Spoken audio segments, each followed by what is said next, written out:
अस्सलाम वालेकुम नाज़रीन, मेहरान टीवी न्यूज़ में भलेकार आऊं आहियां पिरिया गुल। हिक नज़र हेडलाइंस ते। बरतानिया हिक भेरो ॿीहर ईरान खिलाफ़ जंग में हिस्सो न वठण जो ऐलान करे छॾियो।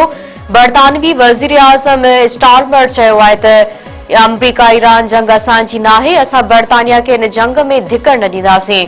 प्रेस कॉन्फ्रेंस कंदे बरतानवी वज़ीर आज़म वधीक चयो आहे त मौजूदा छिकताण में यूरोप जे इत्तेहादियुनि सां ताउन वधाईंदासीं, ईंदड़ नस्लनि खे महफ़ूज़ मुल्क ॾियण चाहियूं था। अमरीकी सदर पारां ॿिन्ही या टिनि हफ़्तनि में ईरान खिलाफ़ जंग मां निकिरण जो ऐलान। डोनाल्ड ट्रंप चयो आहे त ईरान में रिजीम चेंज पहिरियां ई थी चुकी, पर रिजीम चेंज अमरीका जो मक़सदु न हो। फौजी कार्रवाई जो असल मक़सदु ईरान खे एटमी हथियार हासिल करण खां रोकण हो ऐं उहो हदफ़ हासिल करे वरितो आहे।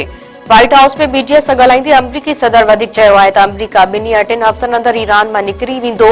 मुमकिन आहे उन खां पहिरियां डील थी वञे। ईरान सां हाणे ॻाल्हियूं ज़रूरी न आहिनि। अमरीका पंहिंजे मर्ज़ी सां जंग जो ख़ात्मो करे सघे थो। ईरान जंग जे ख़ात्मे लाइ ॿीहर तकरार शुरू न थियण जी गारंटी घुरी वरिती। ईरानी सदर मसूद पज़ेश्कियान चयो त ईरान अमरीका स्टाइल सां जंग ख़त्म करण लाइ तयार आहे, पर उहा गारंटी ॾिनी वञे त ॿीहर तकरार शुरू न कयो वेंदो। यूरोपीय काउंसिल जे सदर सां टेलीफोन ते ॻाल्हि ॿोल कंदे ईरानी सदर वधीक चयो आहे त जंग दौरान ईरानी अवाम इत्तेहाद जो मुज़ाहिरो कयो आहे, जेको वाखाण जोगी ॻाल्हि आहे। पाकिस्तान स्टॉक मार्केट में तेजी 8,500 पॉइंटनि जो इज़ाफ़ो। 100 इंडेक्स 1,75,227 पॉइंटनि जी सतह ते पहुची वियो। स्टॉक एक्सचेंज में तेजी सबबि कारोबार 1 कलाक खां रोकियो वियो। एशियाई स्टॉक मार्केटनि में बि कारोबार में मुस्बत रुझान। सिक्योरिटी फोर्सेस जा केपीके में 2 धारदार ऑपरेशन, 13 दहशतगर्द मारिजी विया। ISPR चवण आहे त बाड़ा में इंटेलिजेंस बुनियादनि ते ऑपरेशन में 10 दहशतगर्द मारिजी विया। ॿी कार्रवाई ज़िले बनू में कई वई, जिथे 3 दहशतगर्द मारिजी विया। सदर आसिफ अली ज़रदारी ऐं वज़ीर आज़म शहबाज शरीफ पारां कामयाब ऑपरेशन ते सिक्योरिटी फोर्सेस खे ख़राज तहसीन पेश। घरवज़ी मोहसिन नक़वी चयो आहे त आख़िरी दहशतगर्द जे ख़ात्मे ताईं ऑपरेशन जारी रहंदो। सिंध जे 45 मुख़्तलिफ़ ख़ाली सीटनि ते नंढी मकानी चूंडनि शेड्यूल जारी। सिंध जे 16 ज़िलनि में 45 ख़ाली सीटनि जी नंढी मकानी चूंड 17 मई ते थींदी।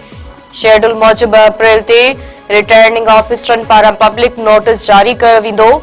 6 खां 8 अप्रैल ताईं उम्मीदवार नामज़दगी कागज़ जमा कराए सघंदा। 13 खां 15 अप्रैल ताईं नामज़दगी कागज़नि जी जांच पड़ताल कई वेंदी। 16 अप्रैल ते उम्मीदवारनि जी शुरूआती फ़हरिस्त जारी थींदी। 3 अप्रैल ताईं उम्मीदवार पंहिंजा नामज़दगी कागज़ वापसि वठी सघंदा। 4 मई ते उम्मीदवारनि जी हतमी फ़हरिस्त जारी करे कंहिं चूंड निशान अलाट कया वेंदा। सिंध जे सीनियर वज़ीर शर्जील मेमण चयो आहे त सिंध हुकूमत अवाम सां जेके वाइदा कया उहे पूरा कया आहिनि। सूबे में मुख़्तलिफ़ मेगा मनसूबनि ते कमु थी रहियो आहे। नौजवाननि खे रोज़गार जा मौक़ा फराहम कया पिया वञनि। कराची में पिंक स्कूटी ॾियण लाइ MOU ते सहियूं करण वारी तक़रीर पे ख़िताब कंदे शर्जील मेमण वधीक चयो आहे त सिंध हुकूमत औरतुनि खे पिंक स्कूटी ॾेई रही आहे। औरतुनि खे पिंक स्कूटी ॾियण जो मक़सदु उन्हनि खे बाइख्तियार बणाइण आहे। महांगाई ते ज़ाब्ते आणण लाइ क़दम खंया पिया वञनि।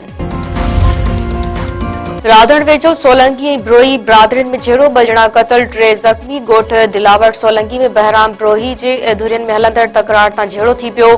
फायरिंग में अली गुल सोलंकी ऐं साबिर सोलंकी मारिजी विया। ज़ख़्मियुनि में असद शफ़ीक ऐं मोहम्मद जुमन सोलंकी शामिल। धुरियुनि में छिकताण तेज़।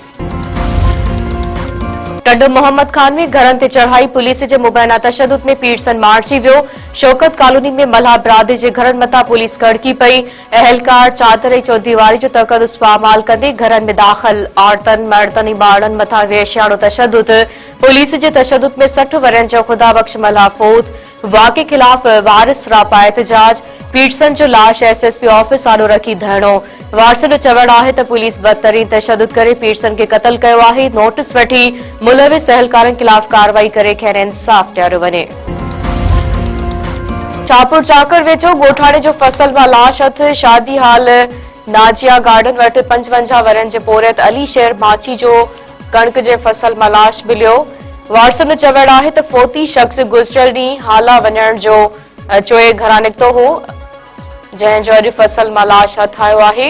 लाश भरिसां ज़हरीली जीत मार दवा जी बोतल मिली आहे।